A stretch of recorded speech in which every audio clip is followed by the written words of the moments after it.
Inside the vehicle. Grandma's filming. Don't do it. Why not, darling? Because there's personal property in there, and there's sensitive items in there. But Grandma's in public. But don't film inside of the vehicle, okay? But Grandma's in public. You can't film other people inside of other people's cars, okay? Oh, I can't film inside other people's. Personal property. My eyes can see it, a camera can see it. If there was any private sensitive things, I see you got your spit bottle, you know. So what, darling? So I told you you're fine to look at the vehicles, but don't be filming inside the vehicles, okay? It's the same thing as looking at them. It's in public. I'm telling you not to do it though, okay? Is that an order? Yes. So you'll arrest me if I do? Are you mean to elderly folks? One, sir, you're not elderly, okay? That's discrimination. Well, then fine. I'm a grandma. Call it what you want. Before this interaction even begins, let's set the stage.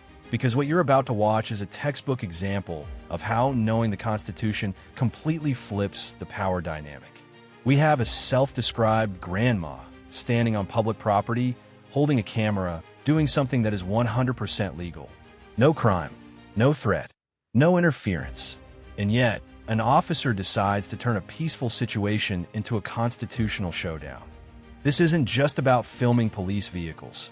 This is about how quickly authority can slip into overreach when officers don't fully understand the limits of their power. I'm a grandmother and I don't approve of this, sir. Okay, well, your behavior right now, filming inside of a police vehicle, is suspicious, so I'm going to ask for your ID now. Oh, did I commit a crime? You're being suspicious, so I'm What crime is that? Is that a misdemeanor or felony? I'm investigating. For what crime? Suspicious and it's not a crime. No, because I haven't determined yet if you've committed a crime. But Well, you have to before you come and ask for ID. Oh, I do? Yeah, what's the Fourth Amendment, silly? I do not need... No, the Fourth Amendment? I do not need permission. Yes, you do. You we have a identify constitution. yourself. I don't need permission from from you especially, to conduct my job. What crime did I commit? I'm asking, you have not committed a crime yet, but there right we now go. There's the answer. I am suspect. So no, I'm suspect of you. I have probable cause. You have to have reasonable, articulable suspicion before you can have probable cause. Given your demeanor and given you... Oh, so it's illegal to be a grandma now? Listen, let me see your ID. How about hell no? If you do not... This is the first major red flag in the encounter. The officer openly admits, on camera, that no crime has been committed, yet immediately pivots to calling the behavior suspicious as justification for demanding identification. That's not how the law works. Suspicion alone is not a crime, and it certainly isn't a magic word that unlocks Fourth Amendment exceptions. What you're seeing here is a common but dangerous misconception.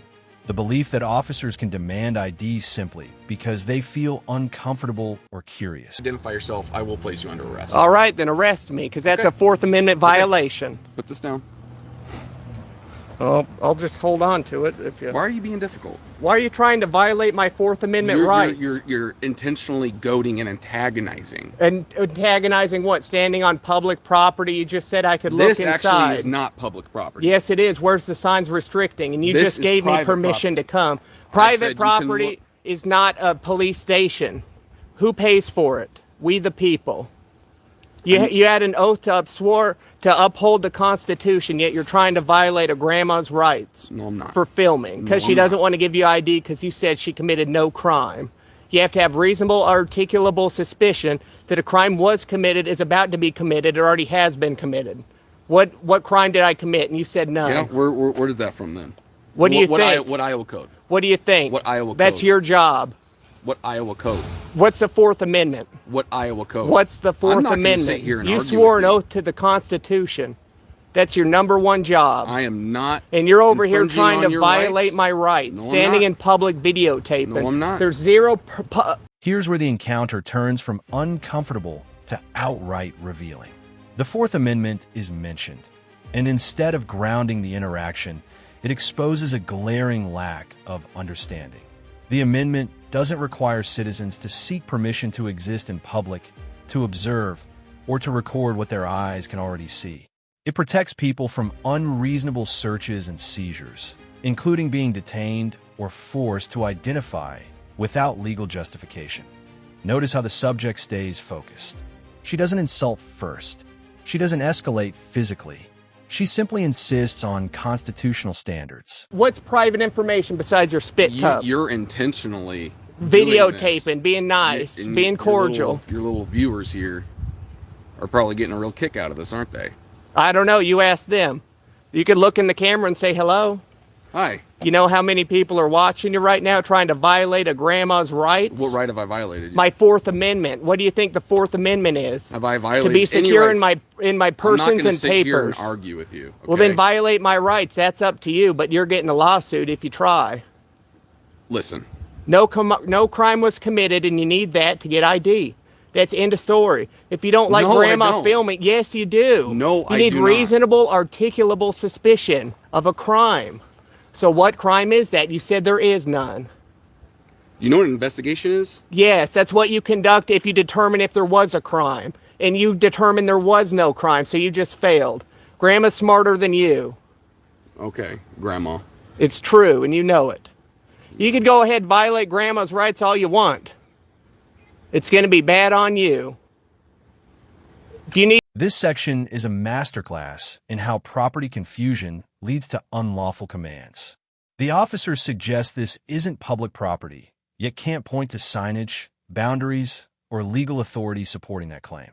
The subject immediately counters with a simple but effective argument. Public buildings funded by taxpayers are not private spaces simply because law enforcement operates inside them. That what's important here is not just who's right. It's how the claim is challenged. The subject doesn't argue emotionally. She asks for clarification and evidence, and none is provided. Your supervisor need to call the sheriff because you don't know the job that you've signed up for, upholding the Constitution. You don't know the Fourth Amendment. Sit down, you cop. I never said I didn't. How do you know I wasn't a cop before? Were you? I don't know. Was I? That's why I'm asking you. I don't have to answer. You don't. You're a public servant. You don't. You're supposed to serve the public. And I'm the public, am I not? Until I commit a crime. And you just said there's no crime committed. But yet you want to violate my rights.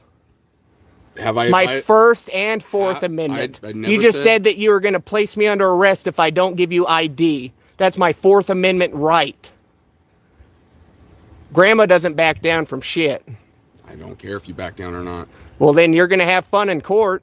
Imagine all the jury seeing this, trying to violate an elderly woman's rights. Too.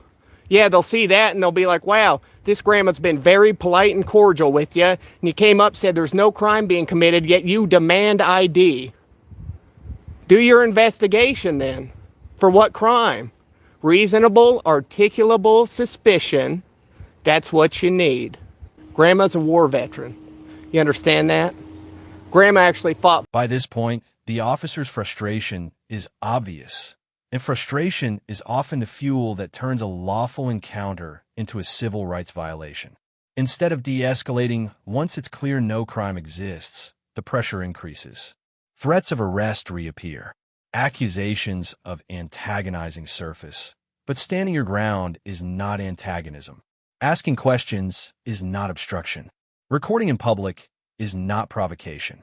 The Constitution doesn't disappear because an officer feels challenged. In fact, it exists precisely for moments like this, when authority is tested. For these rights, the ones that you're trying to strip from Grandma for doing nothing wrong. War veteran. Okay. Yes. What war? World War II, WW2. Right. Grandma killed 20 of them Nazis and you're acting like one. Okay. Trying to take our freedoms away. Hell no, darling. This man's a bully. This is Grandma. Fox. And he's videotaping inside law enforcement vehicles and which is perfectly acceptable. Refuses to identify himself. I don't have to. He said no crime's been committed. There's absolutely no crime that can be committed. Okay, is there anything I can help you with? Tell Stanley to stop being a naughty boy and to leave Grandma alone. No, Stanley tried arresting Grandma. Suspicious behavior is what I told You want me to hold my horses? No, so just hold on. I gotta talk. You gotta let me speak. Is that okay? If you listen to Grandma afterwards, Grandma will let you. Fine. All right, you So can I talk. just got on duty. I have no idea what's going on. I just came in here. Yeah, no, that's all right, Fox. It is very unfamiliar to have somebody videotaping the inside of cars. It's kind of weird. That's why. Well, they're police vehicles bought by the public, are they not? They are, but it is weird for people to videotape the building, wouldn't you? I don't think so at all, darling. I think people should videotape buildings they buy. Yeah, but this isn't your house. This is public. This isn't private property. There's a huge difference. The arrival of a second officer often changes everything. And here, it exposes just how thin the original justification really was. The supervisor listens, asks clarifying questions, and immediately acknowledges that no crime has occurred. That alone effectively ends the legal debate. Notice the shift in tone. The situation calms. The threats disappear. The focus turns to resolving the interaction rather than dominating it. This is exactly how constitutional policing is supposed to work. Supervisory review acts as a safeguard. And in this case, it quietly confirms what the subject had been saying all along. Difference in between that. You don't see me going up to some private people's property. This is we the people's property. Okay. So Grandma's just out here. Tell Stanley to stop trying to violate my Fourth Amendment. Bad Stanley, you're naughty. Well, Fourth Amendment's a... To be secure in my persons and papers, and he tried violating my rights. I asked for his identification. Yes, I'm pressed. Well, it's not wrong to ask for something. No, he demanded it, or I'm going to be arrested, was his exact words. And Grandma doesn't back down. I'm a grandma, boob inspector, and my name's Grandma. Okay. Grandma's been around the block a time or two, Stanley. Just because you don't like what I'm doing doesn't mean it's wrong, so, Stanley. Is there anything like that you came here to do? Or yeah, just to film in public. You know where I just came from? Courthouse? No, Marshalltown, and you know how great interactions I had there? Fantastic. Good. They loved me. You know what they said? It's good to enforce your rights. And exactly, because this nerd tried stripping them from me. What I'm trying to say is, let's not name call. Let's not do that. We're civil human beings. Are you going to name call me anymore, Stanley? I never name called you. You called me ridiculous looking. No, I said... Yeah, exactly. I look ridiculous, you son of a gun. I didn't say you are. Yeah, you said I look ridiculous, and I said you look like a nerd. You said you are a stupid nerd. Well, you are a stupid nerd. There you go. Yeah, stupid nerd, Stanley. So I just want to ask again, is there anything that we can help you with at all? Tell Stanley to leave Grandma alone, and I'm out of here. Yeah, tell me to leave. Yeah, tell him. I sure freaking do. Yeah, walk of shame, Stanley. Get out of here, Stanley. Right, so I just wanna... You're a son of a gun, Stanley. You can't violate my rights. I'm Grandma. I do what I need to do. When the officer disengages, the ending speaks louder than any argument. No arrest, no citation, no charges. After all the threats, demands, and tension, it ends with withdrawal. That outcome isn't accidental. It's the direct result of constitutional literacy meeting recorded accountability. The humor here lands because it's earned. The subject didn't win by being louder. She won by being right. This is exactly why these videos resonate so strongly with audiences. They remind viewers that rights are not theoretical. They're practical tools that work when used correctly. This case ultimately comes down to a simple truth. No crime means no detention, no ID demand, and no arrest. The officer's own words confirmed that standard, and everything that followed only reinforced the constitutional violation that nearly occurred. Thanks to calm resistance, clear articulation of rights, and a supervisor stepping in, the situation resolved without further escalation. The key takeaway here is not mockery. It's empowerment. Knowing your First and Fourth Amendment rights protects you, de-escalates encounters, and creates accountability where it matters most.